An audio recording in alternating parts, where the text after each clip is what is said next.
Americans generally value the rule of law, and they tend to care about human life. They tend to speak English and understand our customs. And those are attributes that are actually pretty rare when you zoom out and look at the entire world. But they're attributes that every single truck driver must possess.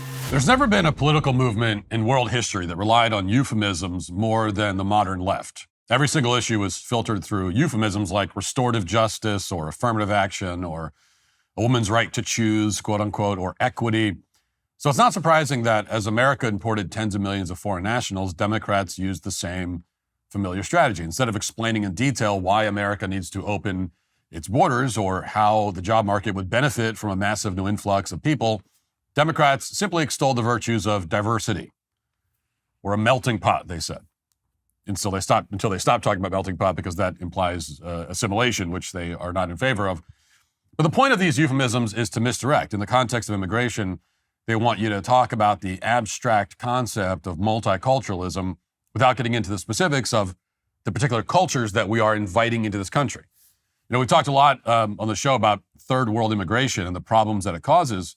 But one problem in particular that we haven't spent a lot of time on, because there's so many problems, you got to know you can only focus on one at a time. But one of the big problems is road safety. Because one thing about the third world and third world countries is that they tend not to have traffic laws the way that we do in this country. Their roads are total chaos, and people die all the time in very preventable ways. And when I say preventable, I mean like just a traffic light or a crosswalk might have prevented it. But in many of these countries, they don't have that. Of course, if you take a huge number of people from these cultures and you quickly relocate them to the United States without any degree of vetting whatsoever, you're not going to magically reprogram any of that kind of behavior. Realistically, you can't tell all the foreign truck drivers to forget everything they know about the free-for-all system in their home countries. You can't force them all to learn English well enough to understand every sign that we've placed on the interstate. That's simply not a reasonable expectation when you're bringing in so many people all at once. Instead, the more we bring into this country, the more our roads will resemble the roads of their home countries. And in practical terms, that means that the roads will become a lot more dangerous. Now, after this fatal crash that took place last week on the Florida Turnpike, which was caught on video, a lot of people are finally coming around to this realization. Watch.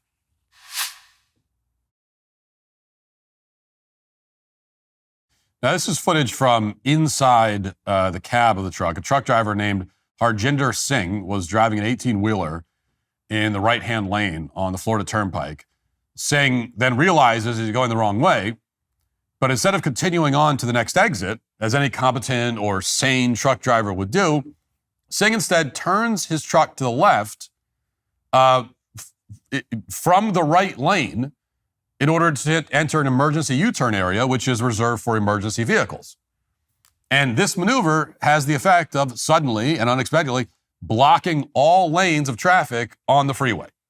Within seconds, out of the blue, a van that had been traveling in the left lane had nowhere to go. The van then plows into Singh's trailer, killing all 3 passengers in the van.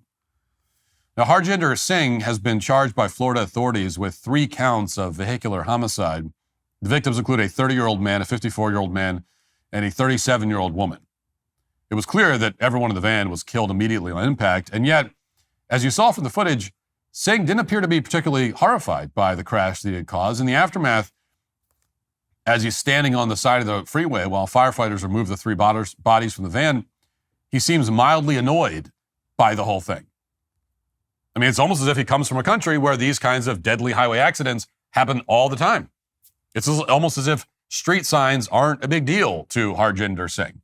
Who could have seen this coming? By now, you've probably heard that Singh entered the U.S. illegally by crossing the U.S.-Mexico border 7 years ago. After he was caught, Singh claimed that he was afraid to return to India, where he's from, and so he was allowed to remain in the United States, pending immigration proceedings that, of course, have dragged on for the better part of a decade. This is the asylum scam that we're all very familiar with. Foreigners have learned that if they say the right words, they can just walk right into the country and there will be no follow-up whatsoever. And then once they're here, they can undercut U.S. workers by taking jobs for much less pay. No one in the government does anything to stop them, particularly in left-wing states. There's no oversight whatsoever. And that's why Singh was able to obtain a commercial driver's license in California, even though he had no legal right to be in the country. Yes, a criminal who should have been deported many years ago, who comes from a country that's notorious for its extremely high rate of highway fatalities, was allowed to obtain a government-issued license to drive an 18-wheeler on our highways. As confirmed by DHS, Singh's federal work authorization was rejected by the Trump administration in mid-September of 2020, but the Biden administration approved it less than 1 year later, in June of 2021. And the state of California, meanwhile, was no obstacle whatsoever.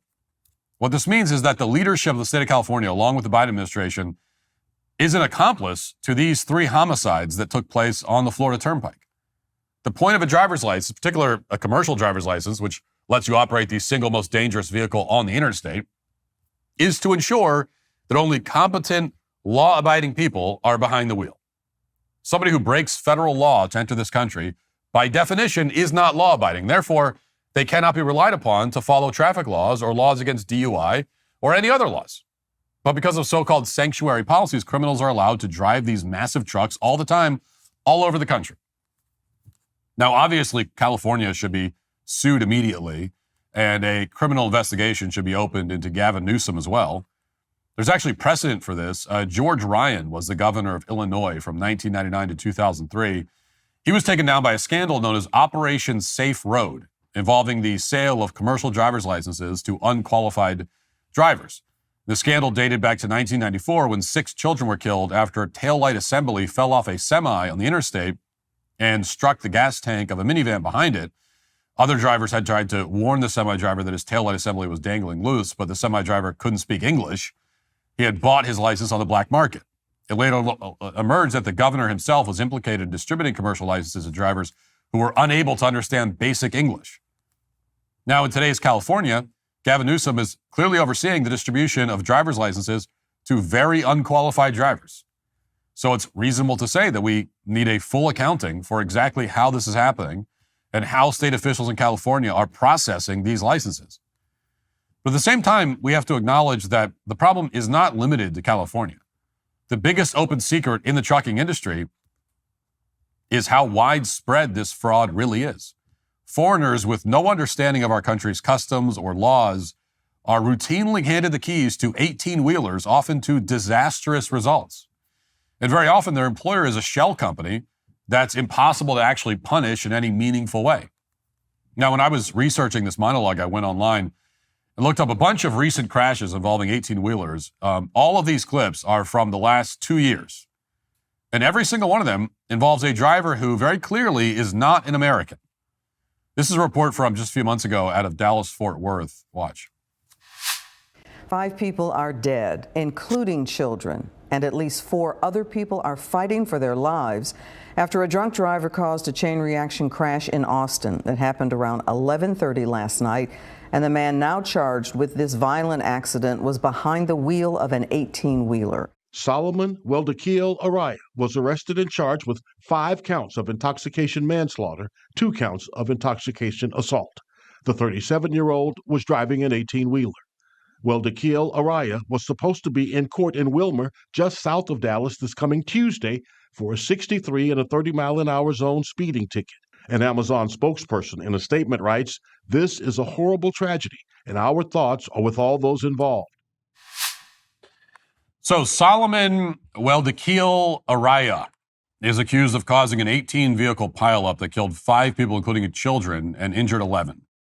And now, guess what? He's out on $7,000 bond. Most likely he won't spend any time in prison at all. One of my producers reached out to ICE about Solomon's case, and they told us he was subject to removal proceedings. So we can make the obvious inference here. This is yet another person who shouldn't even be inside the country, and yet he's here and he's driving a semi-truck. Here's another report from the same news station in Dallas just 3 months ago. A man named Alexis Asmani Gonzalez Campagnani fell asleep at the wheel of his 18-wheeler, and here's what happened next. 20-year-old woman is the only survivor from her immediate family after a deadly multi-vehicle crash. Hello, everybody. I'm Heather Hayes. I'm Steve Eager. It's 9 o'clock. The 7-vehicle crash happened in Kaufman County over the weekend.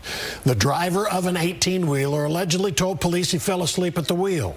The crash killed 5 people, 1 solo driver, and 4 members of the same family in one car. Fox Sports' David Santendri has been learning about all those victims tonight. David? Yes, Stephen, Heather, and that arrest warrant we obtained reveals that the driver of that 18-wheeler reportedly admitted to police that he fell asleep behind the wheel until he was awoken by that deadly crash he caused. 27-year-old Alexis Osmani Gonzalez Campagnoni faces 5 charges of manslaughter and 1 charge of aggravated assault with a deadly weapon. According to an arrest warrant, the first trooper on scene did not see any brake or skid marks on the ground. This indicated that the tractor trailer did not apply its brakes. Now, so that's a horrifying story. And as I said, they're happening all the time. Meanwhile, over in Nevada, a 29-year-old African named Claude Rafiki drove on the wrong side of the road in his 18-wheeler. He ran over several motorcyclists, killing 3 of them. One of the fatalities was a 22-year-old man celebrating his birthday. He was crushed by the 18-wheeler as his parents looked on. Here's how the media covered that story. It's just after 2:30 on March 23rd. This video the 8 News Now investigators obtained shows this semi-truck heading west on Route 163 near Laughlin when it slowly moves across a pair of rumble strips and onto the wrong side of the road. The driver narrowly misses a car before staying on the wrong side for 15 more seconds. Then, as a group of 8 motorcycles comes around the corner, the impact. We are pausing the video there. 22-year-old Owen Hart was riding with his fiancée to celebrate his birthday. They would die, along with another rider in the group. It's Nevada versus Claude Rafiki. Nevada State Police originally arrested 29-year-old Claude Rafiki on 3 charges of DUI resulting in death. In an arrest report the 8 News Now investigators obtained, a trooper deemed Rafiki's performance on a field sobriety test unsatisfactory. As of Tuesday, we don't know why Rafiki was on the wrong side of the road. In all, the video shows him there for 25 seconds. Now, Rafiki told police that it was actually the wind that caused him to go the wrong way, and the National Weather Service had issued a warning that day about gusts in that area. Yes, the wind. The wind did it. The wind supposedly blew an 18-wheeler onto the wrong side of the road for 30 seconds. This summer isn't just hot, it is historic. Flash flood warnings are at their highest in 40 years. Storms after storm, towns are inundated, roads wash away. Everywhere you see the same thing. People waiting for water, for food, for someone to come and save them. And you keep hearing help's on the way, but what if it's not? What if help takes days or never comes at all? That could happen. Truth is, the system can barely handle one emergency, let alone dozens at once. Don't wait until disaster strikes. Take steps now to protect yourself and your loved ones. Be prepared, because when every second counts, you need to count on yourself. And especially as a father, it's important to be looking out for your family. I know I take that, of course, very seriously, as any father does. Right now, My Patriot Supply is giving away 4 weeks of emergency food. Just go to mypatriotsupply.com/Walsh to find out how you can claim your free 4-week food supply and join millions of Americans who are preparing with My Patriot Supply. Claim your free 4-week kit today at mypatriotsupply.com/Walsh. That's mypatriotsupply.com/Walsh. Now, what's strange about the wind is that other than Claude Rafiki, no one else was blown out of their lane. No one else seems to have been impacted by it. Even the motorcyclists were able to maintain their lanes right up until he killed them. But according to a local news report, we're supposed to infer that Rafiki has a plausible defense here. Now, notice how in this news report they don't demonstrate any curiosity about whether Claude Rafiki was a legal immigrant or whether he could speak English, how he obtained a commercial driver's license in Michigan. According to one local news station, quote, Rafiki's initial court appearance was delayed several days as the courts were working to find Rafiki a translator. Rafiki speaks Kinyarwanda, a Central African language. Now, right away, you think this would disqualify someone from holding a commercial driver's license. He can't read the street signs. He needs a specialized translator from Africa in order to understand what's happening around him. But apparently none of this is disqualifying in sanctuary states. They'll hand you a commercial driver's license and send you on your way. Even if you kill several people, they don't think it's a big deal. Rafiki was only sentenced to roughly 4 years in jail after all this. For killing 3 people, he got 4 years in jail. It's about, a year and, 4 months per person that he killed. Again, pretty much every single trucking accident is like this. Back in Fort Worth, I came across this report from late last year. The family of a woman killed in Fort Worth by a suspected drunk truck driver is suing the truck company. Fox 4's Deion Anglin spoke with a mother of 2. The family expressed their frustration. Deion. Clarice, the family of Amanda Michelle Wright says she was taken from them by someone who decided to drive while intoxicated. He should have never been hired. He should have never been behind the wheel. 24-year-old Guadalupe Velasquez Cruz is behind bars charged with intoxication manslaughter and intoxication assault. A friend riding with Amanda was seriously injured in the rear-end collision. She was a designated driver coming home from a concert. There was traffic on 820 West early morning of September 19th. As she was stopped in traffic, there was cars in front of her. Yes, Guadalupe Velasquez Cruz was the culprit here. So another classic American name for you. And who could forget the crash caused by Ignacio Cruz Mendoza, the drug trafficker who had been deported more than a dozen times. Watch. Federal court documents would show Ignacio Cruz Mendoza was arrested for a low-level drug crime. Punishment was 10 days in jail. Now he's behind bars in Colorado for vehicular homicide. A driver of a semi-truck may have been going too fast when he lost control on Highway 285. Law enforcement is familiar with this man, Ignacio Cruz Mendoza. Federal officials say he had been deported or left the U.S. voluntarily 16 times over the last 22 years. It began in 2002 when Cruz Mendoza was arrested in Oregon. 9 News Investigates learned it was a low-level drug trafficking charge, 10 days in jail, 18 months probation. Federal records show some of his immigration history. Cruz Mendoza was deported on September 10, 2004. He re-entered the U.S. without proper authorization 10 days later. Other than the drug trafficking charge, ICE is not aware of any other local criminal charges on his record. In Colorado, State Patrol says he was driving a big rig without a commercial driver's license. The crash killed the 64-year-old man and seriously hurt another person. Colorado police determined that, quote, speed was a primary reason for the crash and that the truck's brakes failed. But in the end, this guy only received a 7-month prison sentence. He's been deported, so essentially he suffered no consequences whatsoever. Before long, he'll probably be back in the country driving another truck for some other fake company. The truth is there are so many crashes like this taking place every day in this country that it's impossible to track them all. And very often, the media doesn't tell us anything about them. Take this crash from late last month at Coachella Valley, for example. We still have no explanation for how this happened or who the driver was. New at 6, stunning new video capturing a deadly crash on the 10 freeway in Coachella Valley. The CHP says it happened just before 7 o'clock this morning near Date Palm Drive exit. A big rig appears to have lost control and swerved straight into the center divider before crashing into oncoming traffic. It all happened so fast that drivers didn't have enough time to react. The CHP says 2 people died in this crash. Now, the latest news article I can find on the story is 4 weeks old. There doesn't seem to be much urgency in California to get to the bottom of it.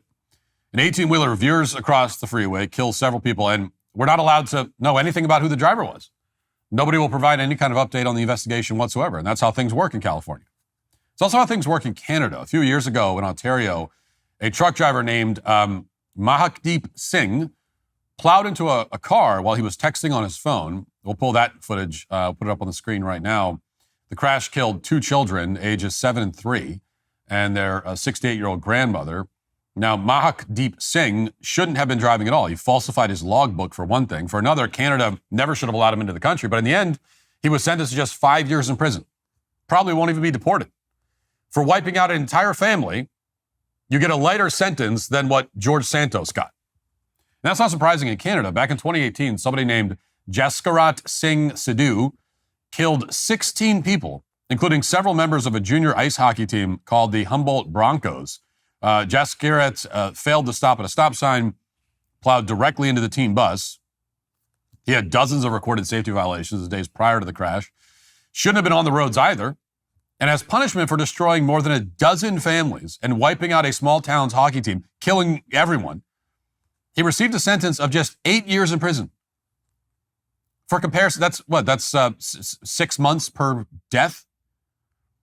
For comparison, that's the same sentence that the government of Canada sought against the organizer of the nonviolent trucker convoy protesting COVID mandates. That's how far gone Canada is. Upsetting the government is treated as equally as bad as mass murder. What's extraordinary about these kinds of incidents from a political perspective is how easy they would be to stop. In the United States, at least, we don't have to tolerate this.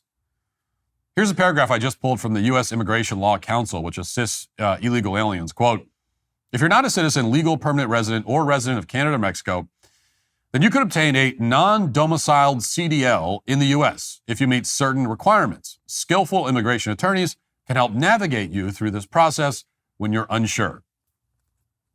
Well, this process needs to be ended immediately.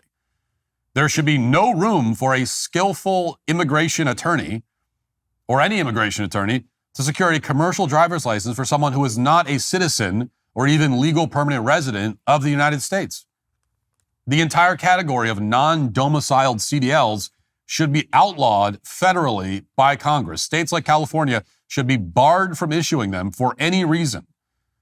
This would not be remotely difficult to do. Under the Constitution, the federal government has the authority to regulate interstate commerce, so it's time to regulate it. Doing so would save lives, there's no question about it. But at the same time, it wouldn't solve the whole problem. In part, that's because of open corruption that takes place in DMVs all over the country. It's not just happening in Gavin Newsom's California. This is from the Fox affiliate in Florida just a month ago. Quote, 8 people have been arrested in Florida in connection with an alleged driver's license scheme involving undocumented immigrants. During the investigation, authorities discovered that 2 DMV employees were issuing an abnormally high number of driver's licenses. Upon reviewing DMV surveillance footage, investigators confirmed that the individuals receiving these licenses were not completing the legally required tests. The probe also revealed that the individuals seeking the licenses were connected through a third-party intermediary. Now, recently, there have been similar busts in California and New York and all over the country. And we all know that these arrests are barely scratching the surface. The only DMV employees who were caught in all these cases were being extremely obvious about it. So this is Operation Safe Road all over again. So we have systemic corruption at every level. The DMV is corrupt. Many of these trucking companies don't really exist, totally unaccountable. And the drivers, who often have no regard for our laws or our language or our anything, are able to walk free just a couple of years after they kill American citizens. Getting rid of non-domiciled CDLs is one step, but the Trump administration has to go much further than that. We need daily raids at rest stops on all these highways, just like they're raiding Home Depots. Arrest every single illegal alien with a useless CDL from California or Michigan or anywhere else. And then the federal government should use the same dragnet they used on the January 6th grandmothers to hunt down everyone who's ever opened one of these fake trucking companies to employ illegal aliens. I mean, this is what RICO laws were made for. Don't just go after the companies that employ these truckers. Go after the people who establish all of these shell companies. And then when you're done with all that, find a way to make sure that more Americans are driving these trucks and running these companies. Give them whatever incentives are needed. Make the mandatory testing for CDLs about 10 times harder than it is and include a language test. Force states to immediately report the name of every trucker involved in a fatal crash, along with the name of their company and its owner. If the information doesn't check out, which it almost certainly won't, then cut federal funding to the state until they reform their DMV. Very quickly, the Trump administration, if it takes any of these steps, will find that you'll have more Americans on the road and fewer illegals like Harjinder Singh. This is the only viable approach because Americans generally value the rule of law and they tend to care about human life. They tend to speak English and understand our customs. And those are attributes that are actually pretty rare when you zoom out and look at the entire world. But they're attributes that every single truck driver must possess, or else you'll keep hearing more stories about entire families getting wiped out on the interstate. No matter how many euphemisms Democrats come up with, these stories will not go away until the foreign truck driver problem does. These foreigners will lose their livelihoods, but Americans will keep their lives. And that's a pretty easy trade. It's time we make it. If you'd like to see what else I have to say, you can access my full show by going to dailywire.com or by going to the Matt Walsh Show Twitter page. Hope to see you there. Godspeed.